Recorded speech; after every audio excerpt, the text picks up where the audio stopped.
sa panahon ng latest news. Dito sa tuloy niya ang Pag-asa Mactan, pinagi ni Sir Joseph Merlas. Sir Joseph, mayong adlawng Lunes. Maayong adlawng Lunes usab, Sir Ariel, ug sa ato ang mga sukintig paminaw, ug mga latest with the update. Kining easterlies o ang init nga hangin nga gikan sa silangan o dagat Pasipiko, mo'y weather system nga padayon nakaapekto sa atong nasud labi na sa silangan nga bahin sa Visayas ug sa Mindanao. O gawasan ni anatay frontal system o panagabot sa bugnaw og init nga masa sa hangin ug diha lang nakaapekto nakahatag og mga pagpanag ug mga katag na mga pagulan diha sa Batanes apil na sa Babuyan Islands.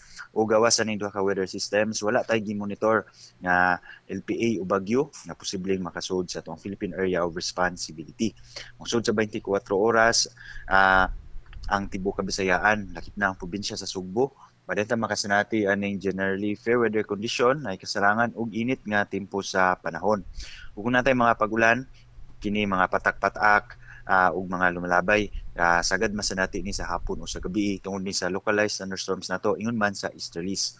So far karong mga orasa sa atong monitoring wala tay gibantayan na mga thunderstorm o wala tay nakita na mga pagpanagom o mga pagulan diri sa Central Visayas area for at least in the next 3 hours. Wala po tayo nakita na mga pagulan tibuok gabi. Kahintang sa itong hangin o kadagatan, wala po tayo gale warning. Mong tibuok Kabisayaan na dunay hinay nga to sa kasarangan nga hangin nga gikan sa habagatan silangan nga to na sa habagatan ug atong hadagatan ay malinawon nga to sa kasarangan nga mga pagbalod. Sa Cebu atong dagat motaob ni sa alas 8:22 sa buntag nga nagilawmon nga 1.3 meters ug mohunas sa alas 3:02 sa hapon nga nagimabon nga 0.2 meters. Atong temperatura 28 to 34 degrees Celsius. Atong haring adlaw ni subang ni sa alas 5:21 sa buntag ug mosalupon niyang alas 6:03 sa hapon. Atong Philippine Standard Time alas 5:24 na sa kabuntagon. Ug mga tong latest diniri sa buhatan sa Pag-asa Mactan, Visayas del Oeste. It's Joseph Merlas. Maayong buntag. Salamat Sir Joseph, yung may buntag sa Pag-asa. Welcome, sir. Okay, good morning.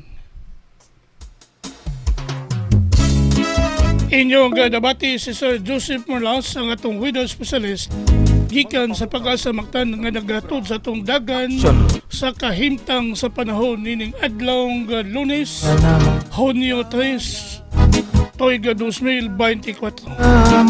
Salamat ni Sir Joseph Merlas o mayong buntag sa Pag-asa Mactan. Balitagikan sa TV stations, may pangukauban kang kubra in action. Panahon ta o paminaw sa'yo sa kabuntagon.